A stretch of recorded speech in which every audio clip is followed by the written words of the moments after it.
always like some jerk who emails me and they're like, well, why didn't you just use your wishing machines? And, and, you know, I try to be as honest with you as possible. Look, I got some bad news. We're all going to get older. We're all going to break down. We're all going to die. And manifestation tools, though, they help. They help me. Okay? It's like, for example, I mean, you can exercise and eat a proper diet, all that stuff, just like they tell you. And, you know, you still can't live forever because that's a part of life, is that we have to go through this cycle where we grow and then we break down and die. That's just the way it is. And so, you know, manifestation tools can help it be much better for you. The way I view it is, you know, I've said this before, it's like going on a trip. If you went from Chicago to San Diego, I mean, you can take out an old-fashioned map and you can look at that thing constantly and try to figure out the roads, and you know, eventually you'll probably get there. But I'm lazy. I prefer to have the GPS that tells me how to get there. And it may not be totally accurate either, but it helps you and it makes this experience easier for you. And so I like to practice with wishing machines and wands and manifestation tools because I have found that it makes my life easier for me. If you don't believe that, then fine. But that's what I do. All right. Back to this story from my book, Use the Force. I'll tell you, this is a true story, okay? I'm not jerking the chain here. So I realized I was in a vulnerable position, and I let this person have too much control over a part of my business. And so here is where I'm picking up. This was a tricky situation. I knew my business life would be a real pain for a while, trying to get things back on track without him. Bob knew this too, and even made some threatening allusions to the effect. Regardless of the consequences, though, I knew the sooner I got this over with, the better. So I made my arrangements for my final meeting with him. The night before the meeting, I sat for a long time by myself and quietly thought about Bob. At first, I kept envisioning him at the meeting saying a lot of confrontational stuff, and I tried to think about my strategy to deal properly with anything he said, wherever the conversation might go. But after a while, I decided to try to explain. What if I stopped imagining Bob this way? What if I just saw him as being a nice guy, like he was when I originally met him and we parted on peaceful terms? This felt good to me. And so I began to earnestly repaint Bob in my mind and reimagine how things would go the next day. And as you can guess, when I met Bob the next day, I was floored by how my new improved vision of Bob became a reality. He even said some of the actual words I had imagined him saying when I thought about things working out peacefully. All went as smoothly as one can imagine. We parted ways as friends, and he helped make the transition easy for me, though it could have been vengeful. And not done so. I saw very quickly the true power of how what is formed in my head can be distinctly mirrored in the world around me. Your brain is a miniature time machine. That's why you can live in the past to remember what you ate for lunch yesterday, or venture into the future to look at possible outcomes. Each time you make a decision, whether or not to cross the road, the frontal lobe and brain lights up. As you know what vehicles are coming your way, their speed, and how they are spaced,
big political year.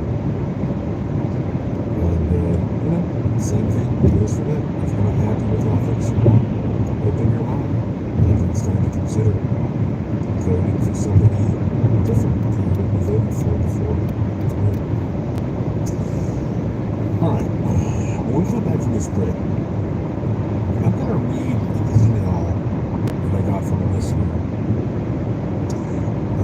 It's quite interesting, and it has to do with him having good luck, and maybe this will help you. And then if I have the time, and I think I will, I have an email from a guy about something really weird that I kind of this guy emailed me something and I kind of forgot what he was talking about, and then I went back and I looked and I thought, apparently this is something about Bigfoot that I produced before, and I might have just buried it because I'll explain everything when I come back. So, told you I'm worn out, guys. Thanks for sticking with me. I appreciate it. I'm Joshua P1, and hey, you're listening to Strange Things on the iHeartRadio and Coast to Coast and Paranormal Podcast Network. Please be sure to follow us, subscribe, all that business. Tell your friends, and I will be right back.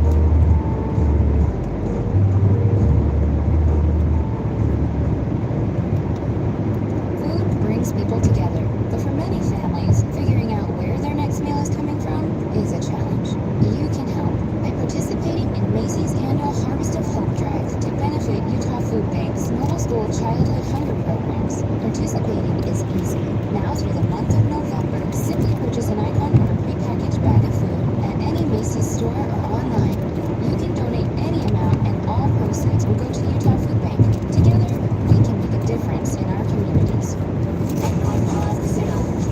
Casino is a social casino with real prizes and big Vegas hits at HighLifeCasino.com. The hottest games right from Vegas, and all winnings go straight to your bank. Hundreds of exclusive games, free daily rewards, and come back to get free points every 4 hours. Only at HighLifeCasino.com. Casino is a social casino. No purpose necessary. Or nothing that can focus on. Apply consent and site for details at HighLifeCasino.com. The holidays officially here at the Home Depot. Walls and your home with festive cheer. If you're on the hunt for the perfect tree, we've got you covered. Explore a huge assortment of trees in all shapes, sizes, and styles. Designed to fit any holiday vibe and every holiday budget, like the Jackson Milton Fir. It's not only super easy to assemble, but it also comes pre-lit with 1,200 color-changing bulbs and multiple lighting functions.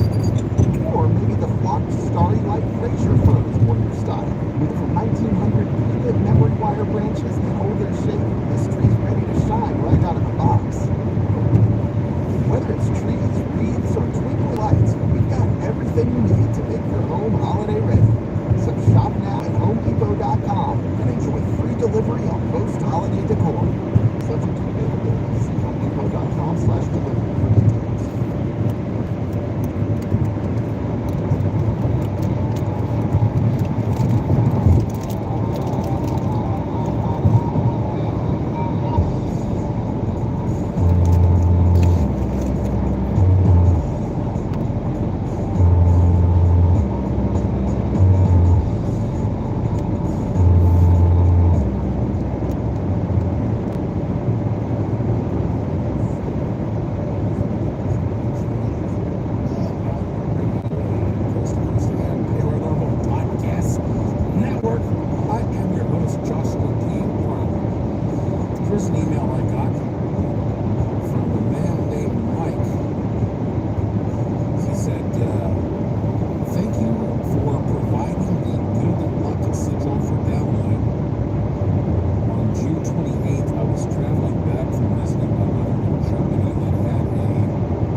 house doesn't transfer to us until the end of the day here. So any positive thoughts and energy you can mentally send our way, we appreciate it. We gave the sellers this time to remove the remaining furniture and items from the house. We are about 93% of the way to owning the house, but as you know, something could derail the purchase, so thanks for all you do. Okay, Mike, thanks for that email. Everybody, project some positive energy to Mike. Let's hope this works out for him. And I'm going to get an update. All right, next email I want to share with you. This is one of the more weird ones. I think this came from a man named Jason who lives in Vermont. He says, I find your work in parapsychomatics very fascinating and tried one for myself. I'm a Bigfoot researcher in Vermont and have been in the field for over 18 years. And just last month I took a trip to the Adirondacks to visit an area that has a long history from reports and marine activity. Using your Bigfoot cinematic term, I played the tune 3 times in my car before leaving, 6 times while driving to the destination, and 9 times after I arrived. Within less than an hour, I heard tree knocks in 2 different directions in the deep woods. Coincidence? Maybe I wasn't able to see who was in the woods, but I'll be trying this again. And what's funny about that is when he wrote me that, I have this vague memory that I produced some kind of a Bigfoot attraction audio clip, but then I went and I couldn't find it. He said that I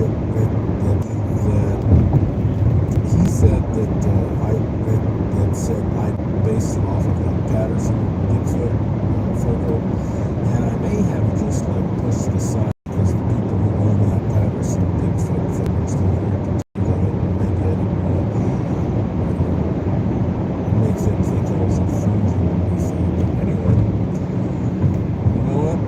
Here it is. If you're a Bigfooter, if you want to hear something that might make Bigfoot appear, this last 20 seconds, okay?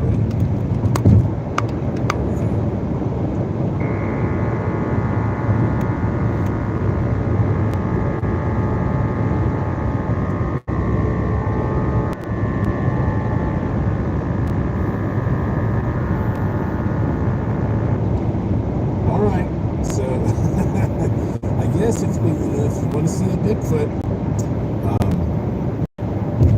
play that tone.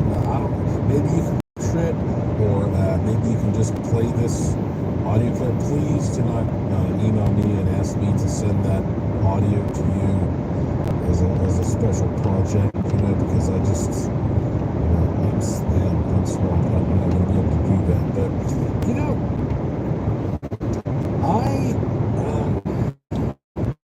I don't really think that I want to see a Bigfoot at this point. And here's why. I've talked to a lot of people who have said they saw a Bigfoot, and I believe they're telling the truth. And they said it was scary as what. And I don't even like roller coasters. I don't think I want to see something that scary. Because you can imagine, so Bigfoot doesn't show up necessarily on schedule. I mean, you might play that, and then a couple days later he pops up, and then you can remember the Legend of Boggy Creek? He's reaching the window. So I don't think I want to see that, or Mothman. I mean, it might just be too scary. But you also must understand that it's possible that I saw Bigfoot when I was 4 years old. And I was in Lester, North Carolina. Some people call it East Lester, but it's Lester, in the Newfound community. And my grandmother, her name was Virginia Beeman, she had a bunch of land back up in the mountains. And she was my mother's mother. When I was a kid, we went out to visit her one summer evening. dogs I used to play with. And one night, those dogs, they were in the backyard, they started barking, ears laid back, and just, they looked like they were about to attack a bear or something. And so I went out there all by myself as a 4-year-old, and she had a shed. And I swear to you, there was some kind of a big, dark thing standing there, and its head was probably about as big as the shed, so like the apex of the roof. So I don't know, 7, 8 feet tall, red eyes, scared the bejesus out of me. I went running in the house just like the kid in Wacky Creek.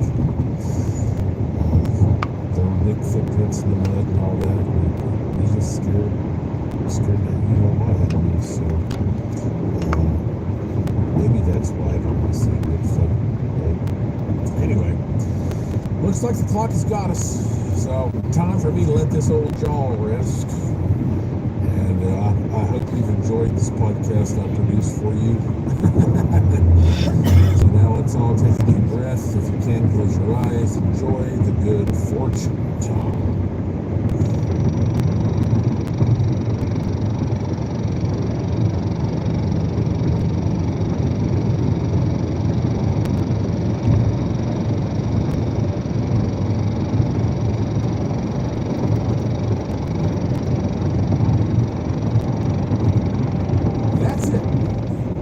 This edition of the show, follow me on Twitter at Joshua P. Warren. Plus, visit joshuapwarren.com to sign up for my free e-newsletter to receive a free instant gift, and check out the cool stuff in the Curiosity Shop, all at joshuapwarren.com. I have a fun one lined up for you next time, I promise. So please tell all your friends to subscribe to this show and to always remember the golden rule. Thank you for listening. Thank you for your interest and support. Thank you for staying curious. And I will talk to you again soon.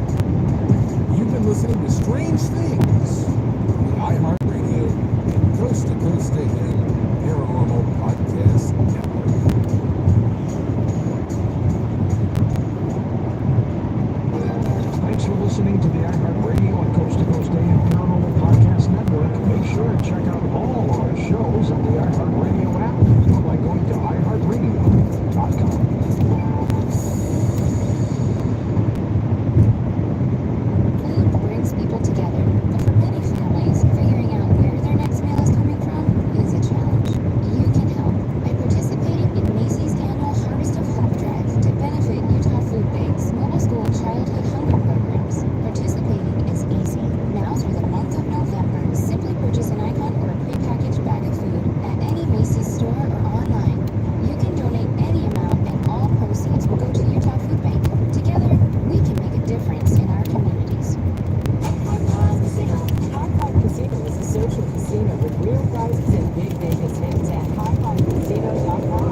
feeling, and I look forward to taking my supplements every day.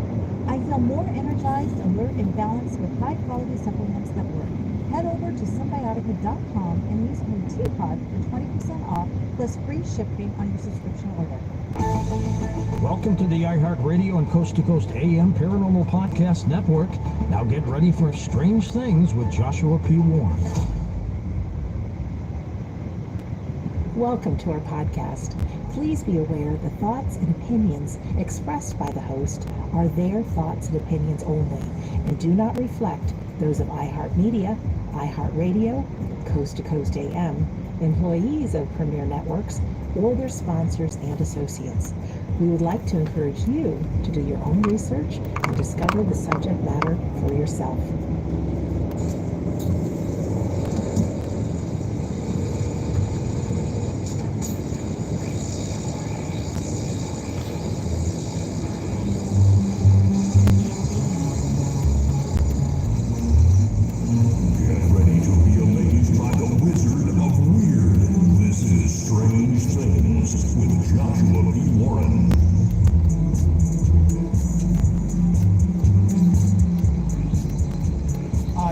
Joshua P. Warren, and each week on this show, I'll be bringing you brand new, mind-blowing content, news, exercises, and weird experiments you can do at home, and a lot more.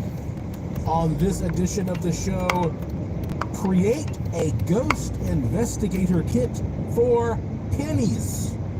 As a matter of fact, you might be able to just do it for free, because I'm going to tell you about some objects and items that you very possibly have in your home right now. Common household items that can be easily and quickly converted into a surprisingly effective ghost hunting kit. And this is actually going to be part one of a series based upon this booklet that I wrote about 15 years ago. Basically, we're going to talk about how to create a simple homemade ghost kit in this show, and then in a next show, probably the next one, we'll talk about how to do this with a UFO hunting kit, and then a cryptid hunting kit, and then psychic investigation kit.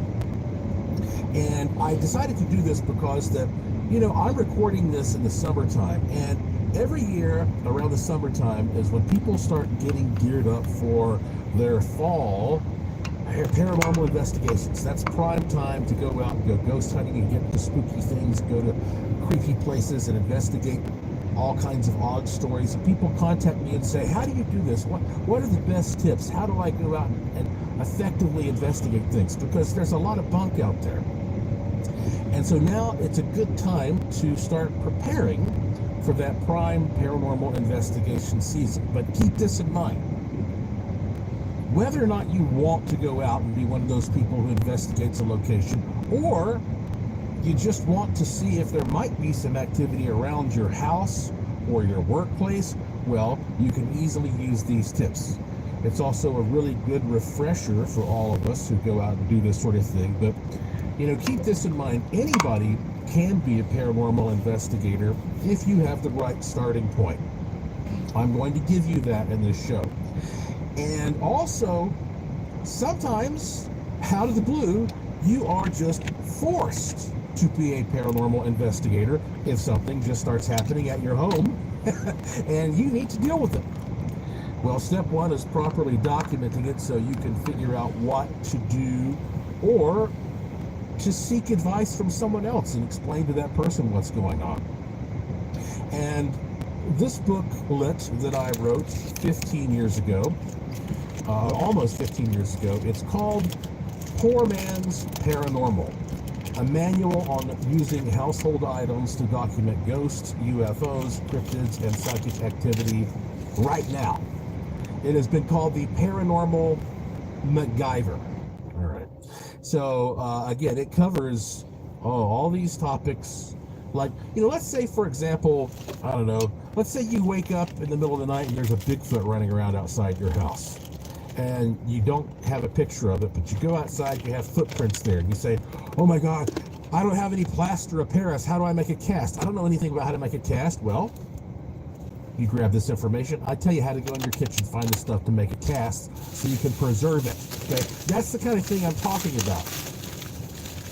And it's funny because nowadays, even though I wrote this booklet almost 15 years ago, you might think a lot of stuff has changed in terms of like technology and how we do research, but you'd be surprised how little really has. Technology has changed enormously on when it comes to research among high-tech stuff. But as far as like consumer technology that the average person has access to, it's really only primarily changed in terms of communication and entertainment. And I mean, your cell phone, for example, is not that much better nowadays at capturing a ghost than it was 15 years ago. In fact, it might have been better 15 years ago because there is now software on phones that will often automatically take the blemishes as they see it, or optical illusions or flaws out of the picture, even though that might be what you're looking for, some kind of a ghostly image there. And so, we're dealing with mysteries that have been around here since the dawn of humanity. And so, like I say, we still have not made as much progress as you'd think in 15 years. This goes to show just how truly rare these things called paranormal phenomena are. And to give you an example, though, of just how much like high-end research has changed, you hear me talking about how I love my little 1,000 frames per second Sony camera that I go out and use to catch UFOs, because UFOs are often flying too quickly for the eye to see, but a high-speed camera slows them down and allows you to see these things that would otherwise be invisible. Well, just a few years ago, across a room or speeding across an object. I mean, if you want to see just like one example of this, just go to YouTube and just type in something like high-speed camera captures light, and then you'll see a variety of these that come up. There's one, filming the speed of light at 10 trillion frames per second. That's the slow-mo guys. I mean, it's just like incredible how that these scientists have these huge budgets. I don't even know how much money they spent to make that. They have these huge budgets, and they can create this astounding technology, but they're just using it in laboratories. They don't have the ability to bring it out into the field and study paranormal stuff with it. So that shows you kind of what I'm talking about. So a lot of the things that I've described in this book are still very relevant. Let me also read to you the back of this book to give you a nice little overview. Contrary to what you often see on TV, you do not need tons of money and fancy equipment to document the unknown. Whether you want to study what's happening in your own life or start an investigation team, you probably have all you need in your house right now, and this manual tells you how to use it in language simple enough for a 5th grader. Okay, so let's just kind of dig in and just to give you an overview of what you're going to get out of this series I'm going to do for you over the next few shows. How to use your phone to capture EVP, using balloons and light bulbs to detect electrostatic fields, using AM radios to document UFO interference, using flashlights to communicate with the other side, making footprint casts from what's in your kitchen, creating ghost traps using a jar and aluminum foil, making an EMF meter with a coil of wire and an LED, toilet paper, balloons, flour, a wristwatch. These are some of the simplest tools that you can use. You can use a necklace to tap into your psychic ability. You can detect ghosts with the refrigerator magnet and a paper clip. Okay, this is the kind of thing I'm talking about. So I'm going to sort of skip through this first section here about ghosts. But first off, I want you to hear this that I wrote in the introduction. Okay, one of the things to understand about the paranormal is that it eludes us because it happens so quickly and unexpectedly.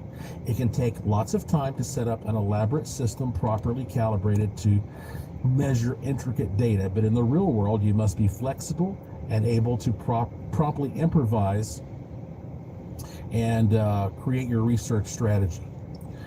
But whether we're talking about ghosts or UFOs or cryptids or psychic phenomena, all these common subjects, they share something, okay? Here's the first thing. The fabric of reality is electrical energy. Almost any time a paranormal phenomenon occurs, there is a weird surge of electrical energy. So burn that into your mind. And remember that all particles in the universe are trying to reach a state of balance between two basic poles. So you can kind of think of it like a magnet having a north pole and a south pole. And if you take two magnets and you try to force the north poles together or the south poles together, they will resist. But if you place a north pole against the south pole, they'll attract and stick. So in this case, like repels and opposites attract. And it's the same with most of the electrically charged activity, these ions and stuff that we will deal with paranormal investigation. But we call them positive and negative instead of north and south. It doesn't mean we're talking about positive being good and negative being bad or anything like that. So when we come back, I'm going to start getting into just some basic tips for you, and you can take notes, but also I'll tell you how you can go get this PDF book for very cheap on my website if you'd like. And that's another thing. You know what? If you like getting hands-on information, if you like getting free stuff, I give away free stuff spontaneously all the time to people who sign up for my free e-newsletter on my website there, joshuapwarren.com. In fact, if you sign up right now, you will instantly receive an automated email from me that has links to all kinds of free online goodies, a good luck charm, some money-making tips, some other PDFs, all this kind of stuff that maybe can get you started, if you need that, on your magical journey. All that and more. Go to joshuapwarren.com. Right there on the homepage, you'll see where it says sign up for Joshua's e-newsletter. Put your email address in there. It takes you 2 seconds. Hit the submit button. Boom! You will get that automated email from me. And while you're there, check out the cool stuff in the Curiosity Shop as well. I am Joshua P. Warren, and you are listening to Strange Things on the iHeartRadio and Coast to Coast AM Paranormal Podcast Network. And I will be right back.